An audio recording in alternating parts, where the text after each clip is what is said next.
अपने बच्चों को शिशुन पया, बच्चों को स्तनपान करा रही थी, पर जैसे ही बंसी का नाद सुना तो बिठाया चल दी। गाय दुह रही थी कोई, उसने सुनी तो चल दी। कोई रोटी बना रही थी, कोई अपने पतियों को भोजन करा रही थी, कोई सास ससुर की सेवा में थी। जो जैसी गोपी थी उस अवस्था में तुरंत सबको छोड़ करके चल दी। कच्चित कृष्णांतिकम ययोः, जो जिस अवस्था में थी सबकी सब आगे। जैसे ही आज सब गोपियां आई, भगवान ने तुरंत स्वागत किया कि स्वागतम वो महाभागा प्रियम किम करवाणि वा ब्रजस्यानामयं कच्चित् ब्रूतागमन कारणम्। देवियों आओ, आपका स्वागत है। स्वागतम वो महाभाग, हे महाभाग आपका स्वागत है, मैं स्वागत करता हूं।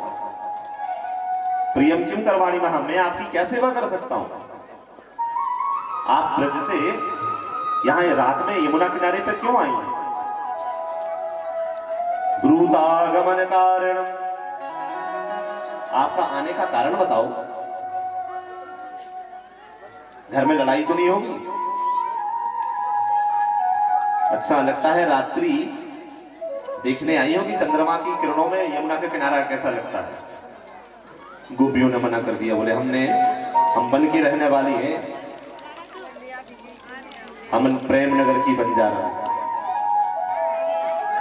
हमने रात्रि कई देखी हैं और शरद पूर्णिमा भी बहुत देखी है, तो फिर घर में लड़ाई हो गई क्या। गोपियों ने मना किया, नहीं। भगवान उपदेश करने लगे, बोले देखो देवी, कितनी लड़ाई हो जाए, कुछ भी हो जाए, घर छोड़ के नहीं भागना चाहिए। और आप सबकी सब रात में कहां जा रही हो। अब गोपियां आपस में कानाफूसी करने लगी, देखो देवी बंसी बजा करके हमको बुलाया और यहाँ इतनी बड़ी बड़ी बातें बना रहे हैं। जो गोपी विषय है ये बहुत गूढ़ है महाराज। गोभी इंद्रियैहि कृष्णम रसम पिबती इति गोपी, समझिएगा इसे। गो शब्द का मतलब है इंद्रियां, जो आपकी इंद्रियां हैं, 5 कर्म इंद्रियां और 5 ज्ञान इंद्रियां और सहित मन 11। आपकी आंख, आपकी नाक, आपका कान, आपके मुंह, आपका रसना, आपके हाथ, फिर सभी इंद्रियां। जब आपकी प्रत्येक इंद्रियां भगवान में लग जाएं, भगवान का रस ही पान करने लग जाएं, उस रस को पीने लग जाएं। कान सुने तो भगवान की ही कथा सुने, आंख देखे तो भगवान की ही छवि देखे, मुंह गाए तो भगवान के ही गुणगान गाए, जीभ खाए तो भगवान का ही प्रसाद खाए, कंठ गाए तो भगवान के ही गुणगान गाए, हाथ सेवा करे तो सिर्फ भगवान की ही करे। तो और काम ना करे क्या। अरे बोले नहीं, जो काम कर रहे हो उसी को भगवान से जोड़ दो। रोटी बना रहे हो तो रोटी मत बनाइए, क्या बना रहे हो। बोले हम भगवान के प्रसाद बना रहे हैं। मान के चलिए कि आपके बेटे ने आपसे बोल दिया कि मम्मी आज तो एक काम करो, जरा प्याज के पकोड़े बनाओ। अब आप गए किचन में और प्याज काटी और बढ़िया बेसन में लगे और बनाने लगे। किसी ने पूछा क्यों बना रहे पकोड़े, बोले हमारे बेटे को प्याज के पकोड़े बड़े पसंद है। तो सिर्फ शब्द का अंतर कर दीजिए कि हम ठाकुर जी के भोग के लिए पकोड़े बना रहे हैं, निश्चित रूप से वह प्रसाद बन जाएगा। आपके बेटे ने पकोड़े भी खा लिए, आपने बना भी दिए और वो प्रसाद बन गया। तो समझ लीजिए आप गोपी मार्ग पर प्रशस्त हो गए हैं। अब आप गोपी मार्ग पर चलने लगे हैं। अपनी हर वस्तु को, हर विषय को, हर संगत को भगवान से जोड़ देना ही गोपी भाव है। और यही गोपियों ने किया। और ये करने के लिए महाराज उनको एक दिन का नहीं, कई जन्मों तपस्या करनी पड़ी। राम अवतार में जब भगवान राम का विवाह हो रहा था जानकी मां के साथ में, तो जितनी मिथिला की नारियां थी वो सब भगवान से विमोहित हो गई। उनको लगा कि भगवान से हम एक बार तो कम से कम आलिंगन कर ही लें, एक बार तो मिलने कम से कम। भगवान ने कहा देवियों हम मर्यादा पुरुषोत्तम है। श्री रामचंद्र पराम दाराम चक्षुषाम नापि पश्यति। अगर आपको आनंद चाहिए तो कृष्ण अवतार में आओ, हम आपको दर्शन देंगे। तो वो सब की सब आज गोपियां बन करके आ गई। दंडकारण्य में जब भगवान पहुंचे तो जितने संत थे उनको बड़ा आनंद हुआ कि ओहो देखो तो सही, जिस ब्रह्म को आज तक हमने देखा नहीं था वह ब्रह्म आज हमारे सामने खड़ा है। कम से कम हम इसके चरण पढ़ लें, हृदय से लगा लें। तो राम जी तुरंत कहने लगे, अरे प्रभु कैसी बातें कर रहे हो, हम मर्यादा पुरुषोत्तम हैं, संत मेरे मुकुटमणि, मैं संतन को दास। इस समय तो मैं संतों का दास हूं, आप मेरे पैर पड़ेंगे। पर प्रभु मुझे कम से कम एक बार आलिंगन तो। बोले द्वापर युग में आओ, महाराज में जरूर तुम्हें ये आनंद देंगे। तो ऐसे जितने भी ये संत महात्मा अभी तक थे, सतयुग से लेकर त्रेता के और द्वापर के जो बचे हुए थे, सबको आज महाराज में बुलाया और वही ये संत महात्मा सब गोपी रूप में वरदान प्राप्त है इनको।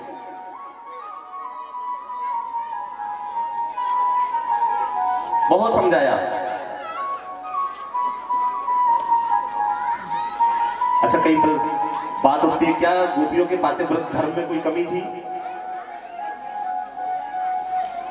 तो पातिव्रत धर्म की एक विशेषता होती है कि अगर पातिव्रत धर्म नहीं है पक्का तो भगवान उससे कभी खुश नहीं होते। पर महाराज जिसके सामने स्वयं भगवान ही विराजमान है, भगवान जिसको दर्शन दे रहे हैं, तो उसके पातिव्रत धर्म में कभी संदेह करना ही नहीं चाहिए। गोपियों ने खुद कहा कि अगर हमने अपने पति की सेवा तन मन धन से पूर्ण भाव से समर्पित भाव से ना की होती और हमारा पातिव्रत अगर कमजोर होता तो आपके दर्शन हमें कभी नहीं होते। आप हमें दर्शन दे रहे हो, इसका मतलब हमने अभी तक अपने पूर्ण रूप से हमारे धर्म को निर्वाह किया है। इसलिए हे माधव, आपने बुलाया है, आपके बुलाने पे ही आए हैं, आसमान माथे जाओ, हमें छोड़ना ठीक नहीं, क्योंकि हम सब कुछ छोड़ करके आपके लिए आ गए। भगवान प्रसन्न हुए, कहते हैं भगवान ने महारास करना प्रारंभ किया। आज भगवान अपने हाथों से गोपियों को श्रृंगार करते हैं। आज ब्रह्म जीव का श्रृंगार कर रहा है, उसको अपनी भक्ति से सजा रहा है। पर मैंने निवेदन किया था कि जब अच्छी चीज अधिक होने लग जाती है तो अहंकार बढ़ने लग जाता है। यही स्थिति गोपियों के साथ में हो गई। गोपियों को अभी अभिमान आ गया, देखो तो सही, ये ब्रह्म है, ये हमारा श्रृंगार कर रहा है, हमारे साथ खेल रहा है, हमारे साथ कूद रहा है, हमारे साथ नाच रहा है, हमारे साथ गा रहा है, हम कितने महान बारे हम। और जैसे ही अभिमान आया, तो जब अभिमान की अधिकता आ जाती है तो भगवान वहां से निकल चलते हैं। और भगवान श्री किशोरी जी राधा रानी को लेकर के वहां से निकल गए। एक विशेष बात कि पूरी भागवत में प्रत्यक्ष रूप से श्री राधा नाम का उपयोग नहीं किया गया, इशारों में बात की गई है। ता गोपी, सा गोपी, राधया, आराध्या, ऐसे नाम श्री किशोरी जी राधा रानी के कहे गए हैं, लेकिन स्पष्ट रूप से आज तक यह नहीं कहा गया कि किशोरी जी या राधा रानी। राधा रानी का नाम नहीं आया। वैसे तो इसके कई कारण हैं ना आने के, पर सीधा सीधा कारण हम बताएं कि हमारे हिंदू सनातन संस्कृति में, हिंदू धर्म में माताएं कभी अपने पति का नाम नहीं लेती। बोलो राधे राधे। राधे राधे। अगर बुलाना भी होगा तो पप्पू या जो भी है बच्चों के नाम है उनको लेकर के बुलाएंगी, स्पष्ट रूप से नाम लेकर नहीं बुलाया जाएगा। तो सुखदेव जी जो है उनकी आराध्या है श्री किशोरी जी राधा रानी। तो सुखदेव जी के जो गुरु हैं वो श्री किशोरी जी राधा जी हैं। तो जिस प्रकार से माताएं अपने पति का नाम नहीं लेती, उसी प्रकार से शिष्य भी अपने गुरु का नाम नहीं लेता। हम भी बोलूंगा तो पूछा जाएगा तो आदरणीय गुरुदेव है, और अगर लिया जाएगा तो उनकी अनुपस्थिति में लिया जाएगा, वो भी संबोधन लगा करके, प्रत्यक्ष में उनका नाम नहीं लिया जाएगा। ये मर्यादित है हमारे यहाँ। सुखदेव जी की आराध्या है श्री किशोरी जी राधा रानी, इसलिए उन्होंने संकेत किया, नाम लिया ही नहीं। अथवा एक कारण और भी है कि जैसे ही सुखदेव जी के मुंह से निकलता था कि राधे, तो जो राधे निकला, तो राधे निकलते ही उनकी समाधि लग जाती थी, वो सब भूल जाते थे और 6-6 महीने, 1-1 साल, 2-2 साल तक समाधि चलती रहती थी। और भागवत के 7 दिनों में अगर वो कह देते कि राधे, तो उनकी तो समाधि लग जाती, और समाधि लग जाती तो जो बेचारा परीक्षित बैठा है 7 दिन में, जिसको मुक्ति पानी है, उसका क्या होता। इसलिए उन्होंने अपने आप को संभालने के लिए नाम लिया ही नहीं। तो श्री किशोरी जी और राधा रानी को लेकर के भगवान अंतर्धान हो गए, वहां से चल दिए और सभी गोपियों को छोड़ दिए। गुरबंसी वारे की जय। अब जितनी भी गोपियां थी सब खोजने लगी कि मुरली बजा के मोहना क्यों कर दिया किनारा, मुरली बजा के मोहना क्यों कर दिया किनारा, मुरली बजा के मोहना क्यों कर दिया किनारा, मुरली बजा के मोहना क्यों कर दिया किनारा, क्यों कर दिया किनारा, क्यों कर दिया किनारा, क्यों कर दिया किनारा, क्यों कर दिया किनारा।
रास बिहारी सरकार की जय।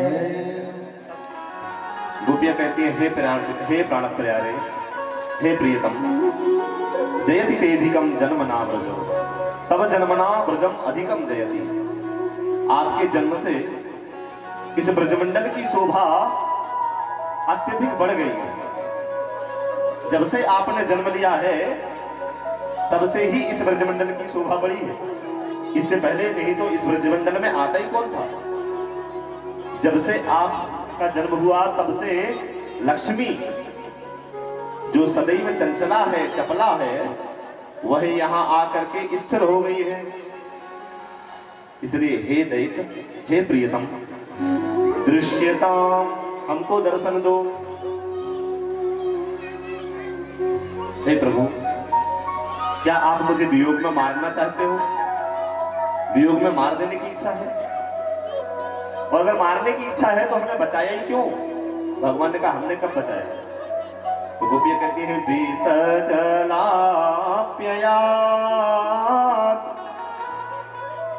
व्यान राक्षसा। ये विष से हमारी रक्षा की। व्याल राक्षस, बड़े बड़े राक्षस आए, इंद्र ने पानी बरसाया, वर्ष मारुता, उससे हमारी रक्षा की। गोवर्धन पर्वत उठा करके अग्नि से बचाया। कई जगह पर तो आपने हमें बचाया। ऋषभ ते वयम रक्षिता। ये बार बार अगर हमारी रक्षा की आपने तो बचाना ही था, तो अब अपने विरह रूपी असुर से हमें क्यों मारना चाहते हो? अरे इससे अच्छा तो एक झटके में मर जाए, कम से कम राक्षस आता एक झटके में मार देता, हम मर जाते। पर आप जो तड़पा तड़पा के मार रहे हो, इससे तो कम से कम राक्षसों से मरना ही ठीक था। इसलिए हे प्राण प्यारे दर्शन दो, क्योंकि जिस स्थिति से आप मार रहे हो हम तो मर भी नहीं पाएंगे। क्यों नहीं मर पाओगे? बोले क्योंकि मरने के लिए शरीर में से प्राण जाना बहुत जरूरी है, और प्राण जाने के लिए दो रास्ते होते हैं, या तो अधोगति या ऊर्ध्वगति। अधोगति हमारी होनी नहीं है क्योंकि हमने आपके दर्शन कर लिए, और ऊर्ध्वगति तुम होने नहीं दे रहे हो। क्यों? हमने कब मना किया? ले लो ऊर्ध्वगति। बोले हम इसलिए ऊर्ध्वगति नहीं हो पाएंगे क्योंकि मन में सदैव ध्यान तुम्हार, जो आपका ध्यान है वो दिन रात चलता रहता है कि नाम तुम्हार दिवस ऋषि,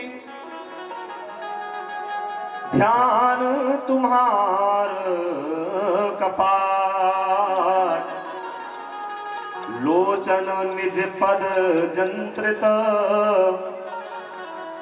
जाई प्राण के ही बाट।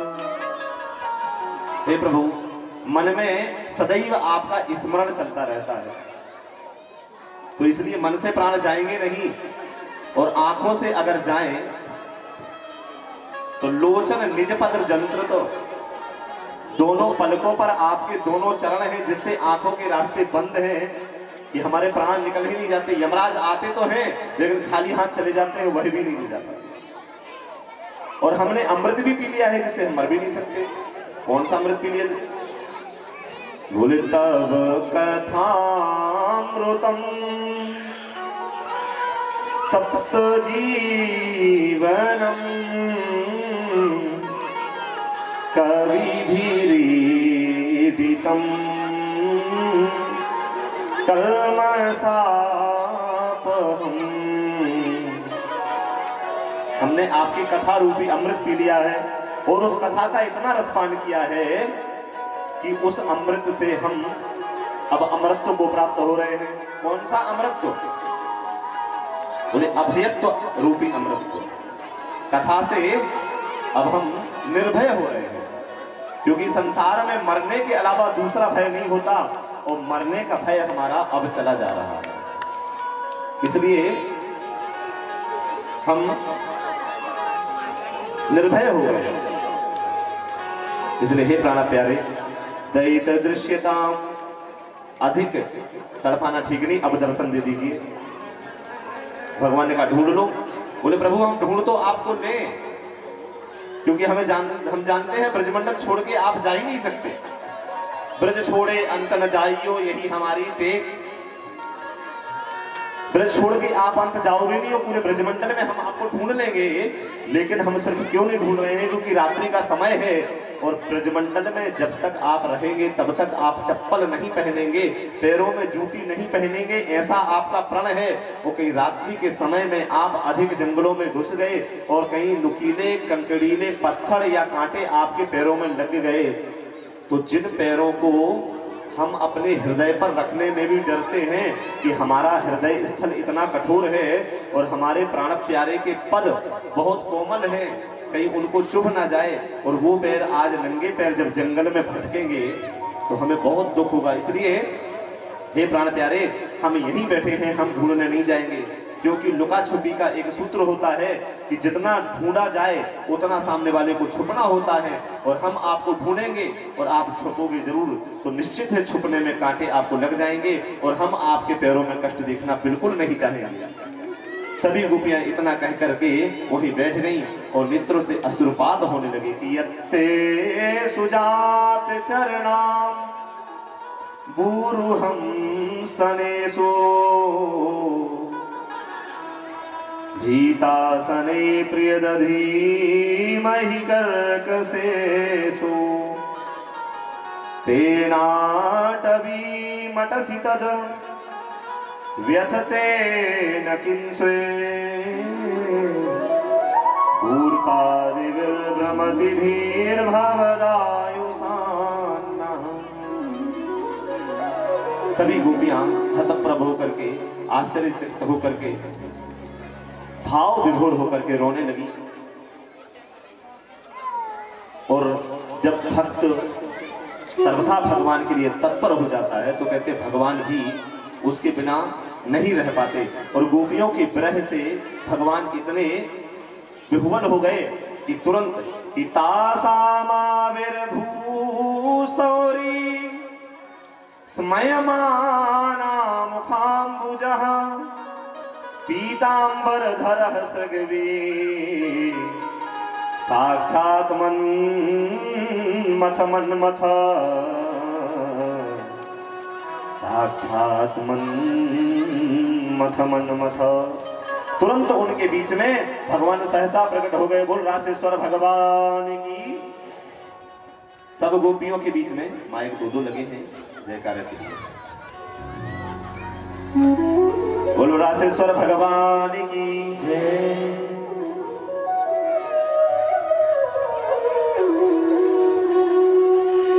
जैसे ही भगवान प्रकट हुए तो सभी गोपियां प्रफुल्लित होके नाचने लगी, गाने लगी। कहते गोपियों और भगवान में बहुत दिव्य संवाद हुआ। गोपियों से भगवान कहते देवी, जब तक जीवन में वियोग ना हो तब तक संयोग का औचित्य नहीं रहता। जोर की प्यास अगर ना लगी हो तो पानी का मूल्य समझ में नहीं आता। गर्मी अगर ना देखी हो तो छाया का मतलब समझ में नहीं आता। आपका और जो हमारा जो निष्कपट निश्चल प्रेम था, उस प्रेम में अगर वियोग नहीं होता तो वो कितना प्रेम है इसको पहचानना मुश्किल था। इसलिए वियोग भी आवश्यकता थी। और देवी सुख और दुख के समान संयोग वियोग भी प्रकृति के लक्षण है। बहुत समझाया भगवान ने। और यहां तक कि अंत में एक बहुत बड़ी बात कह दी कि देवियों, मैं तुम्हारे प्रेम के ऋण से कभी पूर्ण नहीं हो सकता। जैसे ही ये शब्द कहा तो सभी गोपियां भगवान के हाथ जोड़ने लगी। प्रभु, ऐसा करके दोबारा हमको अभिमानी मत बनाइए, क्योंकि इस शब्द में अभी जब अभिमान हमको हो गया था तो आप अदृश्य हो गए थे। कहीं ऐसा ना हो कि दोबारा हमें अभिमान हो जाए फिर से आप अदृश्य हो जाओ। और अब भगवान महाराज के लिए तत्पर हुए। कहते हैं जितनी गोपियां हैं उतने ही भगवान ने अपने आप को बना लिया। जितनी गोपियां थी उतने भगवान कृष्ण अपने आप को रूप में बांट दिया। और जितनी गोपियां घरों से आई थी तो गोपियों का रूप धारण करके भगवान खुद उनके घरों पे भी चले गए। मतलब किसी भी ब्रजवासी को ये नहीं लगा कि हमारी पुत्री या हमारी पत्नी या हमारी माता यहाँ पर है नहीं, क्योंकि भगवान खुद अपना रूप इतना बढ़ा दिया कि सब घर में जो त्यों चलता रहा। और इधर सभी गोपियां तत्व रूप में आकर के महाराज के लिए एकत्रित हो गई। महाराज जैसे ही प्रारंभ हुआ तो ऊपर से भोले बाबा देख रहे थे। अब भोले बाबा ने जैसे ही देखा तो हमारे भोले बाबा भी नाचने के बहुत शौकीन है। तांडव नृत्य बहुत बढ़िया करते हैं महाराज, तांडव गा गा कर।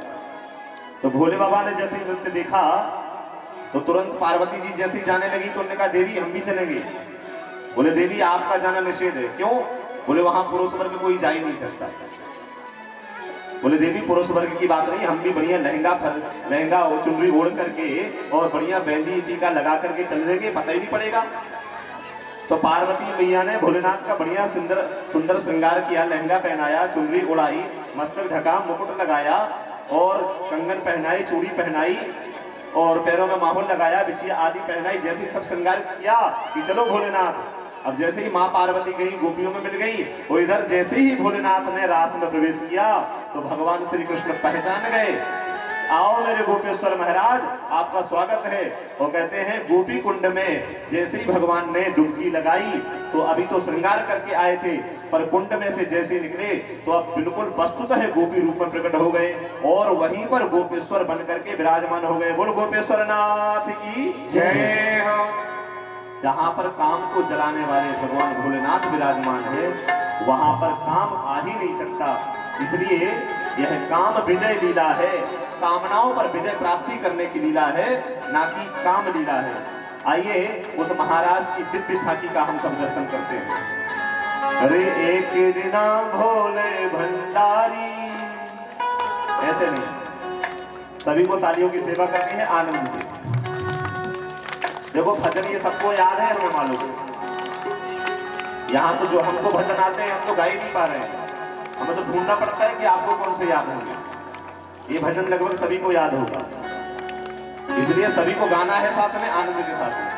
अरे एक दिना भोले भंडारी बनकर सुंदर नारी,